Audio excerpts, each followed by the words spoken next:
teoria das janelas quebradas. Como é que ela funciona e o que é essa teoria? Pois é, ela que inspirou um trabalho desenvolvido em Nova York sobre a tolerância zero, né?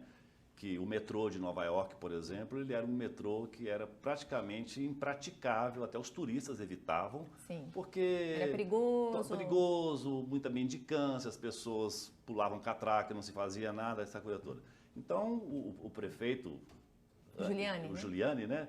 Ele ficou sabendo dessa teoria e resolveu colocá-la em prática. A teoria funciona, ela diz o seguinte, é um trabalho comportamental. 2 carros da mesmo modelo, mesmo ano, mesma cor, iguaizinhos, foram colocados, no leste dos Estados Unidos, ali no Bronx, em Nova York, considerado um bairro pobre, de periferia, perigoso, e outra lá na Califórnia, em Palo Alto, Elite, bairro chique, tá lá. Bom, pensavam assim, o que vai acontecer? Então lá no bairro pobre vão depredar. E foi o que aconteceu, em 2 dias, o carro já estava no 3º dia até sem motor, lá no Bronx. Como esperado. Como esperado. E lá em Palo Alto, intacto. E já estavam para dar por encerrado, até que o pesquisador falou, não é só isso que eu quero, não.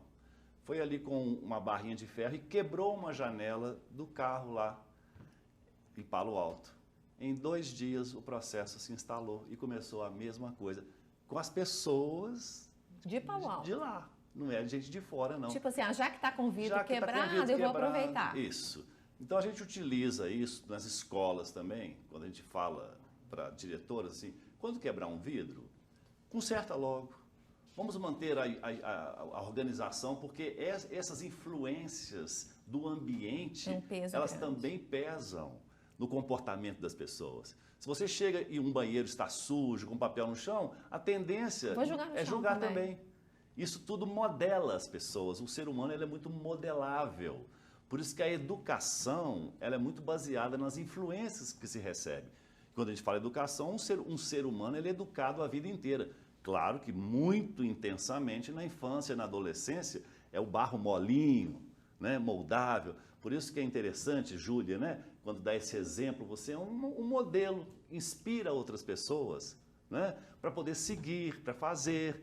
Que a gente chama de modelos do bem, né? São os chamados heróis, né? Um ídolo também seria isso. Só que hoje está tão deturpado isso, né? De repente virou ídolo qualquer pessoa que aparece na televisão, só o goleiro Bruno. O goleiro virou só porque é celebridade ou coisas parecidas. Então essas modelagens são importantes. Então essa teoria da janela quebrada, ela vem só reforçar como que o ser humano ele é susceptível às influências do meio, né? Da organização, do comportamento das pessoas. Por exemplo, se você vê pessoas fazendo um gesto de delicadeza com o outro, e tem um que não é muito afeto a fazer isso, ele tem uma tendência a fazer também.